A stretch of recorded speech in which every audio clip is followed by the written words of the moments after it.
हमारे साथ मंच पर उपस्थित समाजवादी पार्टी के राष्ट्रीय महासचिव आदरणीय रामजी सुमन जी, पार्टी के जिलाध्यक्ष जसवंत सिंह जी, पूर्व विधायक देवेंद्र अग्रवाल जी, अमर सिंह, पूर्व एमएलसी राकेश राणा जी, संचालन कर रहे भाजुद्दीन साहब, मंच पर उपस्थित पूर्व में रही जिला पंचायत की अध्यक्ष श्रीमती ओमवती जी, मंच पर उपस्थित महेश सिंह जी, बीरेंद्र सिंह जी, डंबर सिंह जी, विजय सिंह जाटव जी, जाहिद फौजी, सुमन किशोर जी, मनोज यादव, गिरीश यादव, प्रवीण बघेल जी, जमीरुल्लाह साहब, वीर सिंह जी से लेकर के लक्ष्मी धनगर जी से लेकर के बड़ी संख्या में यहां पर समाजवादी पार्टी के नेता, संगठन के सभी पदाधिकारी और हमारे दूसरे गठबंधन दल के सभी नेता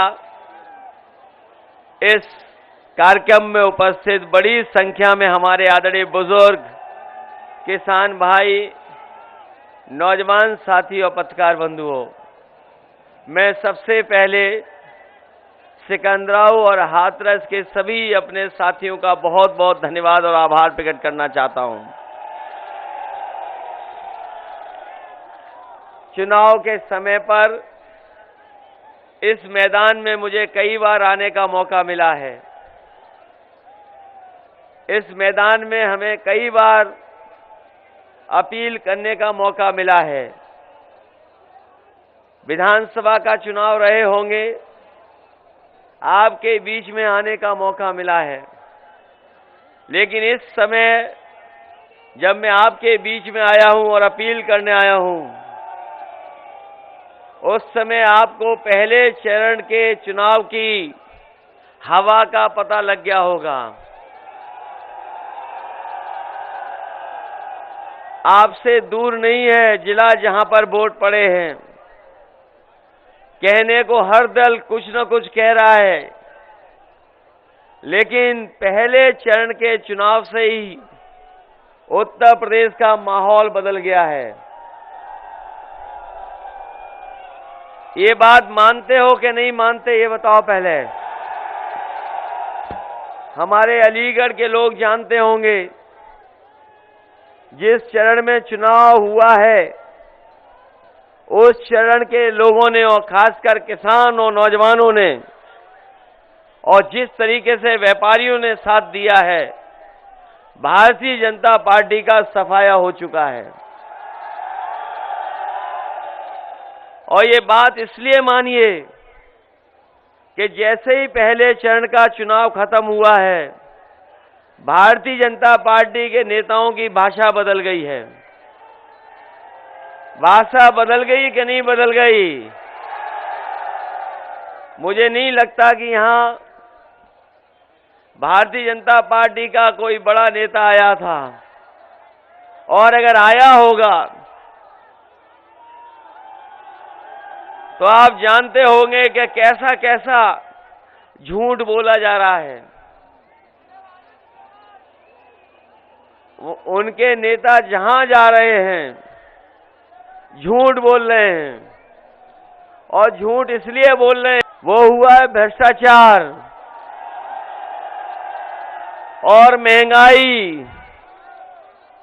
हमारे किसान जानते होंगे कि डबल इंजन की सरकार ने उन्हें हर चीज में किल्लत दे दी, परेशानी पैदा की, और इतना दुख और तकलीफ कभी किसान और गरीब को नहीं झेलनी पड़ी होगी जितनी इनकी डबल इंजन की सरकार में सामना करना पड़ रहा है।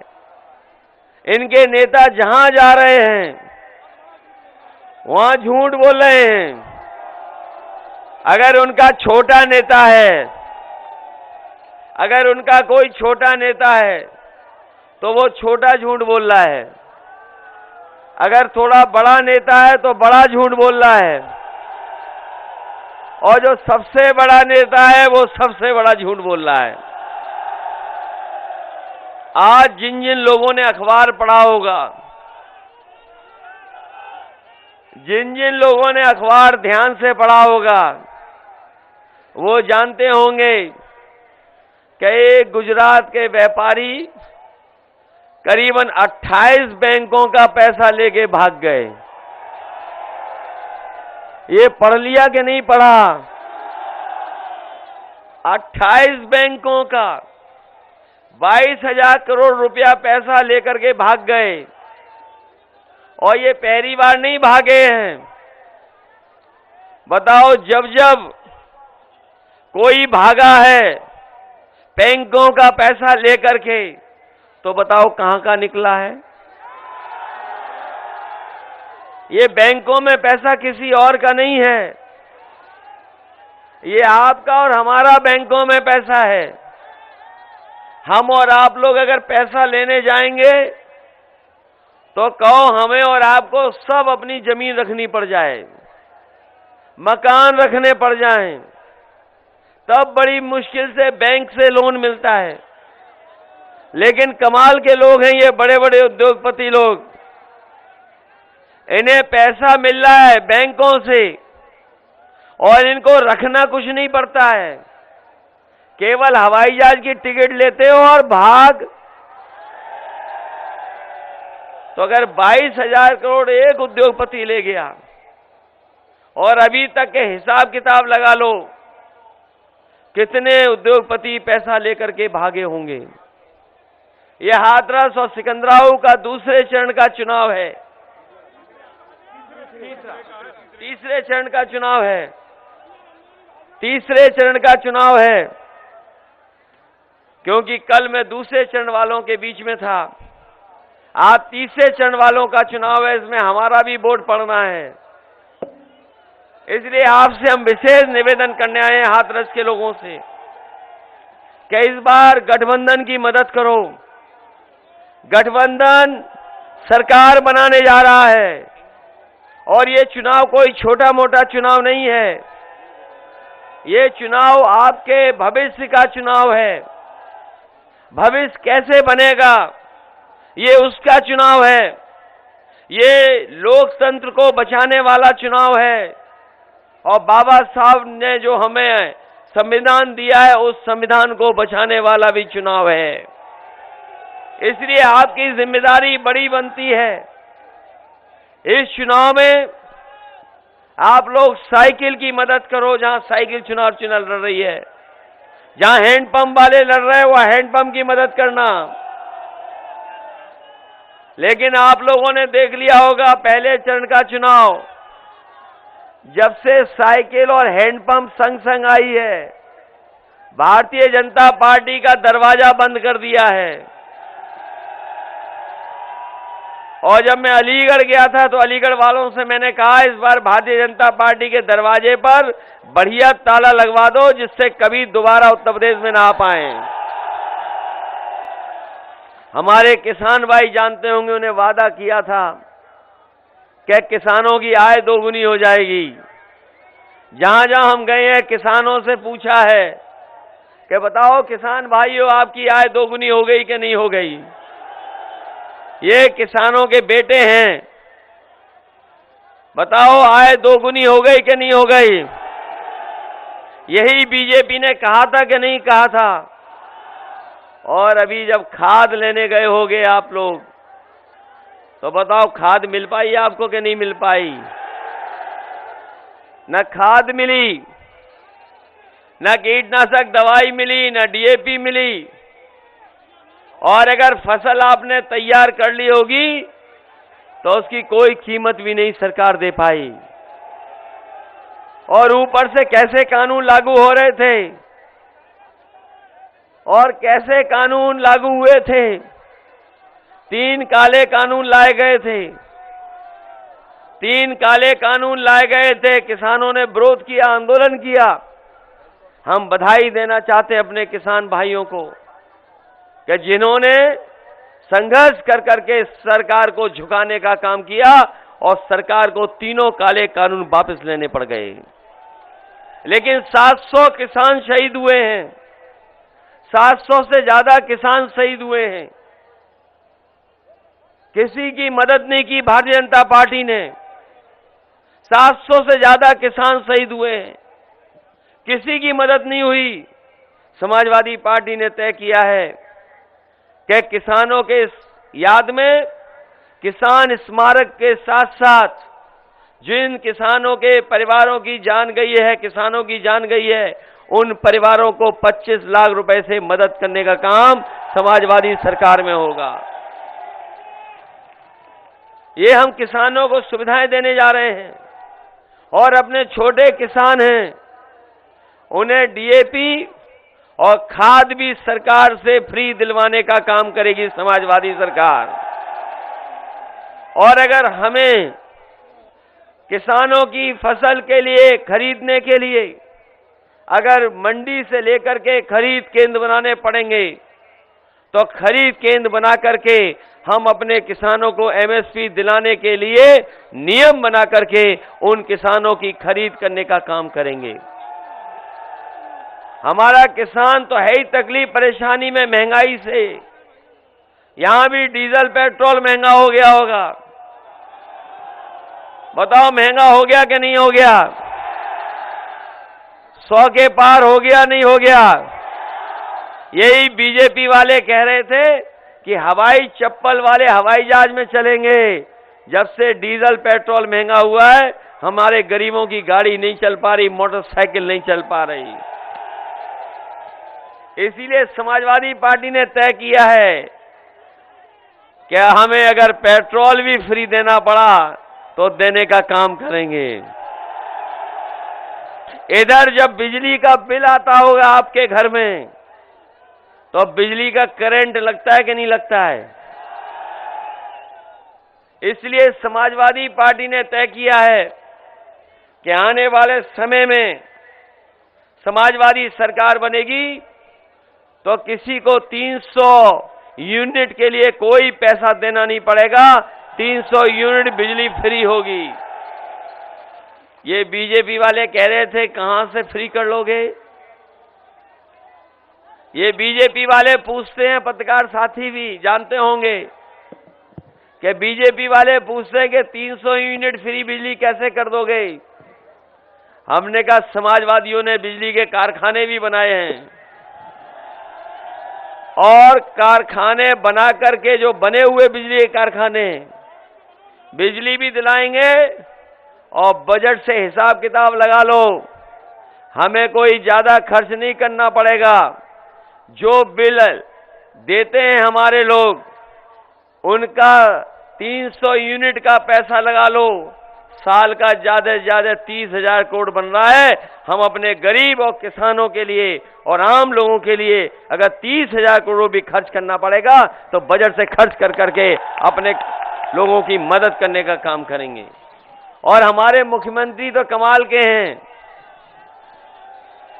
अगर 5 साल में भी उन्होंने बिजली के कारखाने का नाम बताया हो तो बता दो। यहीं बगल में सिकंदराबाद, ये हमारा हरदुआगंज में लगा है बिजली का कारखाना। ये हमारा हरदुआगंज में बिजली का कारखाना लगा है।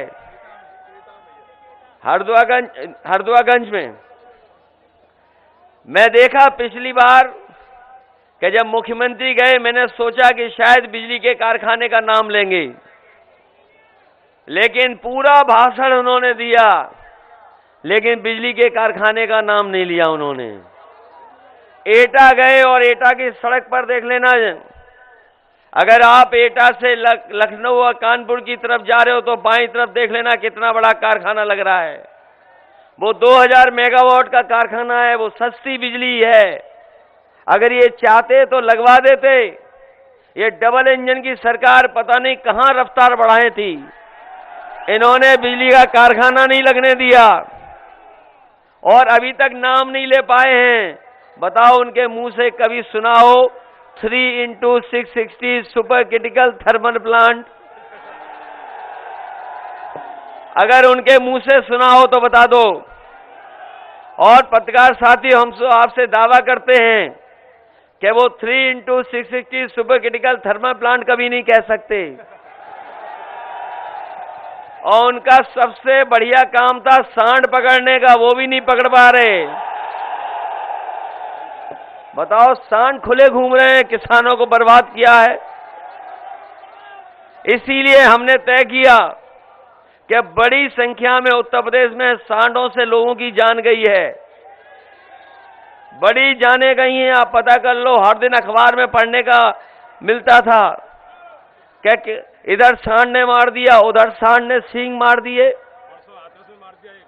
और कभी गाड़ी में एक्सीडेंट हो गया, और अभी हमें मंच पे बता रहे कि परसों सांड ने हाथरस में मार दिया।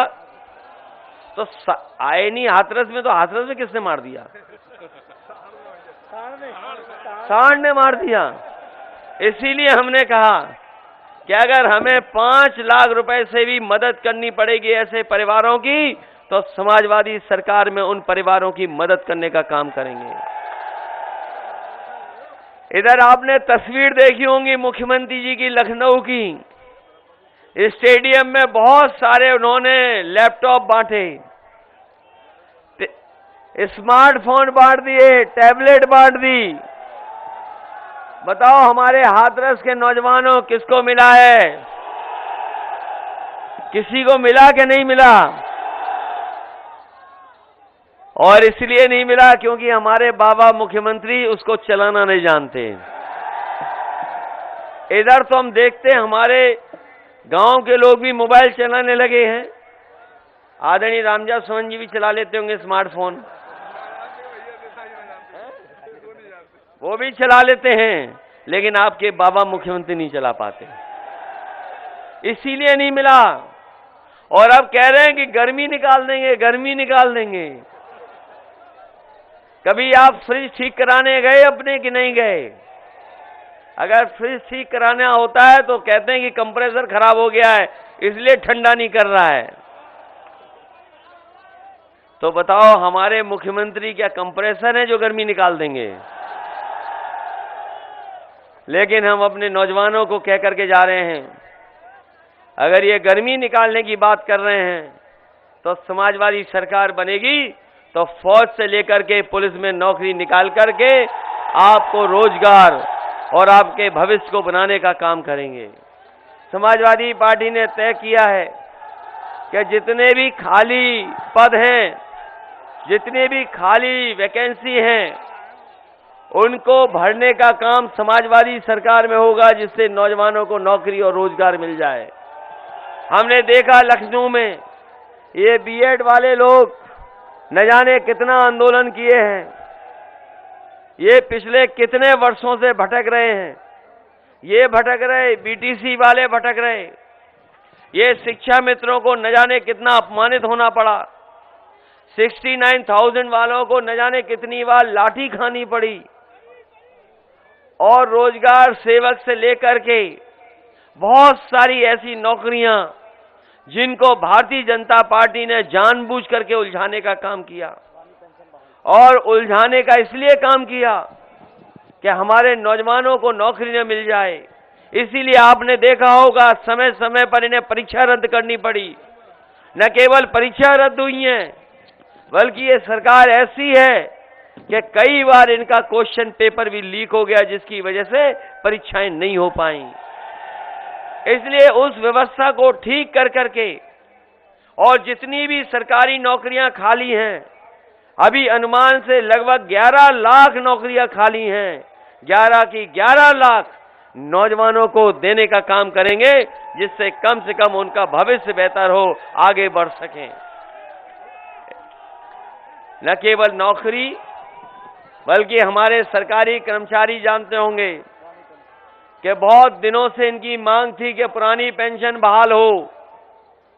इस सरकार ने बहाल नहीं किया उनकी पेंशन को। समाजवादी पार्टी ने तय कर लिया है कि सरकार बनेगी तो पुरानी पेंशन को बहाल कर करके अपने कर्मचारियों को सुविधा देने का काम करेंगे। हाथरस और आसपास में जितने भी छोटे मोटे कारोबार हैं, चाहे दाल के प्लांट हों, चाहे गारमेंट्स के हों, और हींग तो ऐसी फेमस है कि अभी हमारे बंबई के मित्र ने बताया कि हींग वो हाथरस की और कासगंज की ले रहे पिछले जाने कितने वर्षों से। अगर हींग के कारोबार के लिए हमें कोई विशेष मदद करनी पड़ेगी तो विदेश विशेष मदद कर करके, जिससे न केवल आपके आसपास कारोबार हो सके, अगर विदेश में भी संभावनाएं होंगी हींग की जाने की, तो वो सहूलियत और वो मदद करने का काम समाजवादी सरकार में होगा। आज अगर जनता को भरोसा है किसी पर, तो साइकिल चुनाव चिन्ह पर भरोसा है। बताओ भरोसा है कि नहीं है? ये बहुत दिनों से यहां पर सीट नहीं निकली है, बहुत दिनों से यहां पर सीट नहीं निकली है। ये सिकंदराव वाले बताओ और हाथरस वाले, क्या बात है जो हम क्या करें जो आप सीट निकल जाए? अरे इस मैदान में कितनी बार अपील करवाओगे मुझसे? नौजवान साथियों, हम आपसे कहना चाहते हैं, आपका भविष्य खराब कर रही है भारतीय जनता पार्टी। बताओ भविष्य खराब हो रहा है कि नहीं हो रहा है? इनकी हर बात झूठी निकली कि नहीं निकली? इनका हर वादा जुमला निकला कि नहीं निकला? ये तो कह रहे थे बुलेट ट्रेन लाएंगे, वो बुलेट ट्रेन कहां है? कहां है बुलेट ट्रेन? बुलेट ट्रेन का नहीं पता कहां है।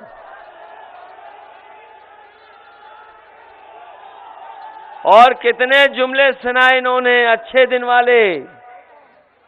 और याद कीजिए, जब मैं पिछली बार आया था 2017 में, मैं इसी मंच पे आया था और मैंने नोटबंदी के बारे में कहा था कि ये रुपया काला सफेद नहीं होता, हमारा आपका लेन देन काला सफेद होता है। और बीजेपी के लोग कह रहे थे कि रुपया काला सफेद होता है। बताओ नोटबंदी के बाद भ्रष्टाचार खत्म हो गया कि नहीं हो गया? भ्रष्टाचार डबल हो गया। समाजवादियों ने पुलिस को अच्छी गाड़ी दी थी, 100 नंबर गाड़ी भी दी, मोटरसाइकिल भी दी। वो इसलिए दी थी कि जिससे हमारे गरीब किसान और गांव में रहने वाले लोगों के साथ अगर कोई विवाद हो जाए, झगड़ा हो जाए, फोन करने पर पुलिस उनकी मदद के लिए पहुंच जाए। ये 100 नंबर का इंतजाम किया था। लेकिन 100 नंबर को जब से 112 किया है बाबा मुख्यमंत्री ने, तब से हमारी पुलिस कबाड़ा हो गई। पुलिस को न जाने क्या हो गया। और कोरोना के समय पर, बीमारी के समय पर अगर कोई मदद के लिए सामने आया तो एम्बुलेंस आई। ये वही एम्बुलेंस जो समाजवादियों की सरकार में बनी थी। एम्बुलेंस चलती रही।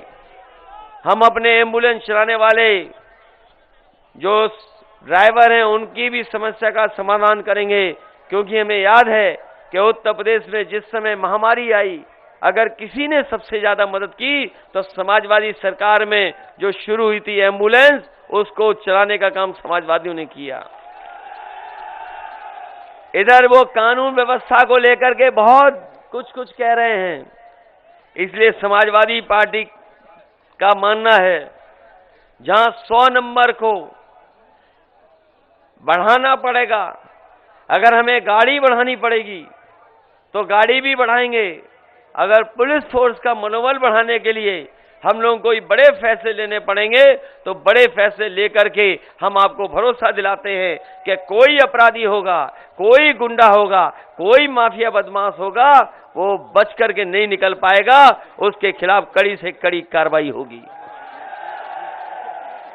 लेकिन सोचिए, भारतीय जनता पार्टी की सरकार में क्या हो रहा है,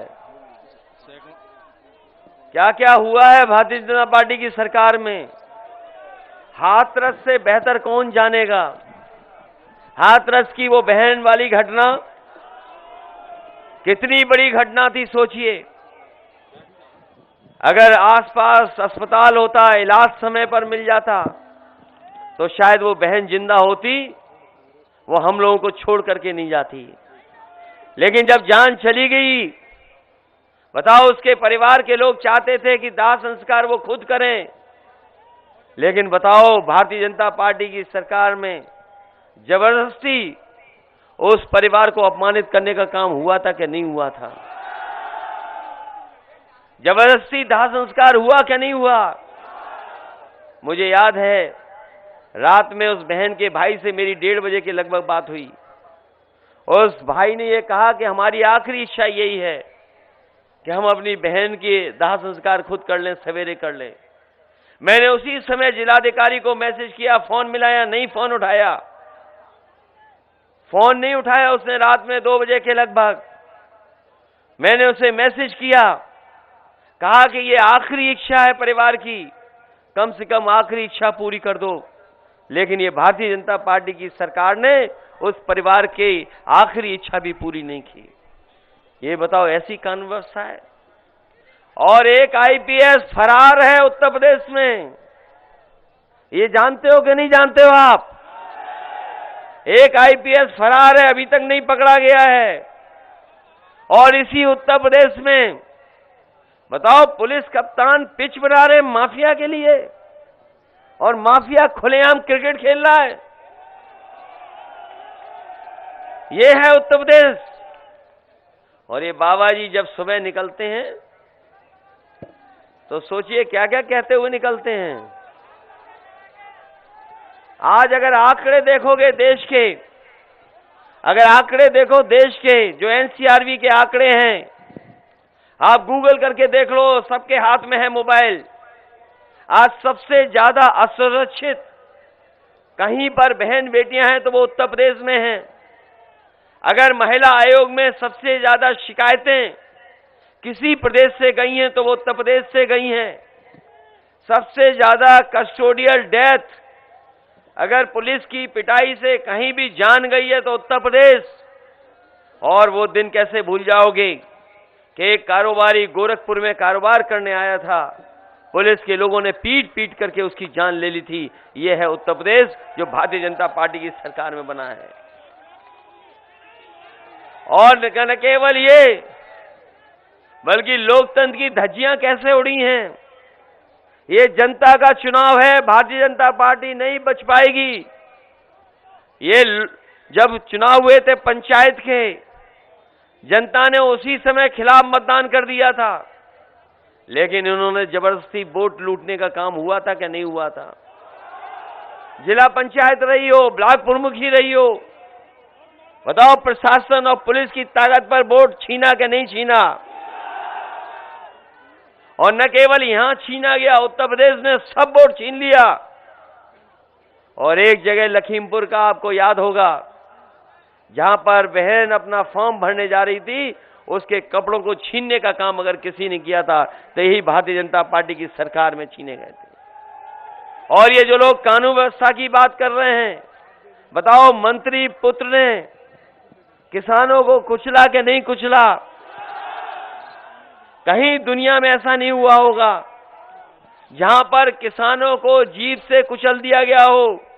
यही भारतीय जनता पार्टी की सरकार में किसानों को कुचला गया। और फेक इनकाउंटर भी कहीं इतने नहीं हुए होंगे जितने भारतीय जनता पार्टी की सरकार में हुए हैं। इसलिए जहां भारतीय जनता पार्टी के लोग झांसा दे रहे हैं, झगड़ा लगाने की बात कर रहे हैं, झूठ बोल रहे हैं, वहीं समाजवादी लोग उत्तर प्रदेश को खुशहाली और तरक्की के रास्ते पे ले जाना चाहते हैं। इसलिए हम आपसे विशेष निवेदन करने आए हैं। हमारे समाजवादी पार्टी के दोनों प्रत्याशी यहां खड़े हैं। ये नौजवान प्रत्याशी हैं, पढ़े लिखे हैं, ये तो पढ़े लिखे हैं।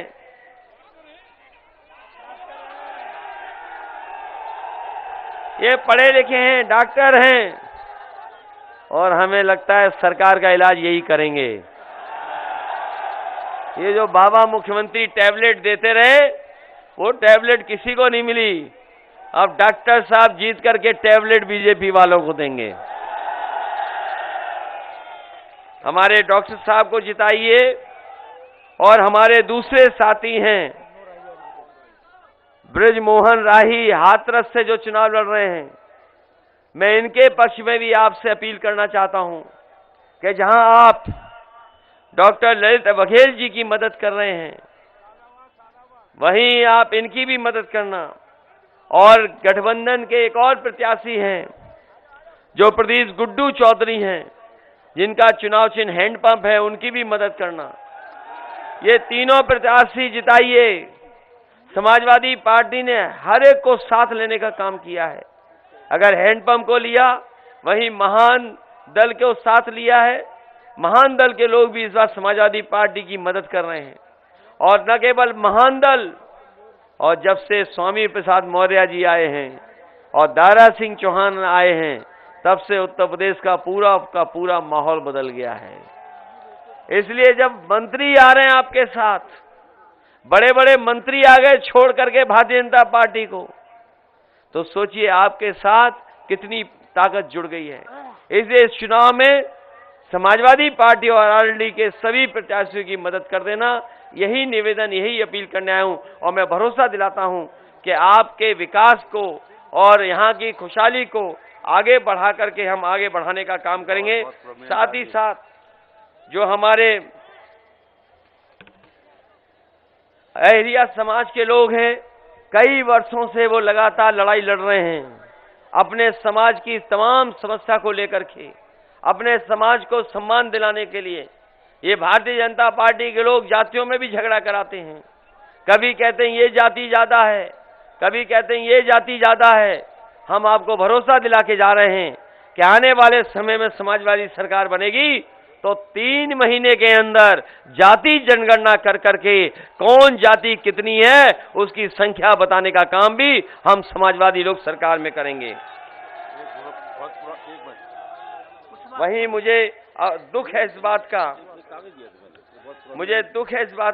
प्रोमिनेंट आदमी थे उस कि प्रेम प्रकाश यादव जो जिनका निधन हो गया, हमें बहुत अफसोस है, हम उनको श्रद्धांजलि देते हैं। वहीं मैं ये उम्मीद करता हूं अपने सभी साथियों से जो मंच पर हैं, जो सामने हैं, कि ये चुनाव बहुत देश का सबसे बड़ा चुनाव होने जा रहा है उत्तर प्रदेश का। ये उत्तर प्रदेश का चुनाव सबसे बड़ा चुनाव है। न केवल उत्तर प्रदेश की राजनीति बदलेगी यहां से, बल्कि उत्तर प्रदेश का परिणाम देश की राजनीति को बदलने का काम करेगा। ये चुनाव इसलिए भी जरूरी है कि यहां पर झूठे लोगों ने बहुत झूठे सपने दिखाए हैं। बताओ, झूठे सपने दिखाने वालों को सबक सिखाओगे कि नहीं सिखाओगे? और आपके भविष्य का चुनाव है, लोकतंत्र बचाने का चुनाव है, ये संविधान बचाने का चुनाव है, और अपने किसानों का मान सम्मान का भी चुनाव है, और अपने नौजवानों को रोजगार देने का भी चुनाव है। मुझे पूरी उम्मीद है कि साइकिल और गठबंधन के जितने भी प्रत्याशी हैं जिनका चुनाव हैंडपंप है, उन सबका आप सहयोग करेंगे, मदद करेंगे, एक एक वोट दे करके उन्हें ऐतिहासिक जीत दिलाएंगे। इन्हीं शब्दों के साथ आप सबका बहुत बहुत धन्यवाद और बहुत बहुत आभार प्रकट करता हूं। मैं बधाई देता हूं जो आज समाजवादी पार्टी में शामिल हो रहे हैं। गंगाराम कुशवाहा जी, मैं इनको बधाई देता हूं, पूर्व चेयरमैन जो समाजवादी पार्टी में शामिल हो रहे हैं। साथ ही साथ इकराम कुरैशी जी, पूर्व चेयरमैन, ये भी समाजवादी पार्टी में आए हैं। इनके साथ बड़ी संख्या में लोग हैं, उनका भी मैं स्वागत करता हूं। मनीष सिंह जाटव जो बीएसपी छोड़ करके आए हैं, उनका भी मैं स्वागत करता हूं और धन्यवाद देता हूं। योगेंद्र कुशवाहा जी का भी मैं स्वागत करता हूं जो आज समाजवादी पार्टी में सहयोग और समर्थन के लिए आए हैं। बहुत सारे लोग हैं, लल्लन, रिजवान भाई, संख्या बहुत लोग हैं जिनको आज समाजवादी पार्टी में शामिल किया गया है, वो लगातार सहयोग कर रहे हैं। मैं सभी लोगों का बहुत बहुत स्वागत करता हूं, बहुत बहुत धन्यवाद देता हूं, और इस उम्मीद और भरोसे के साथ कि सभी लोग समाजवादी पार्टी को जिताने का काम करेंगे।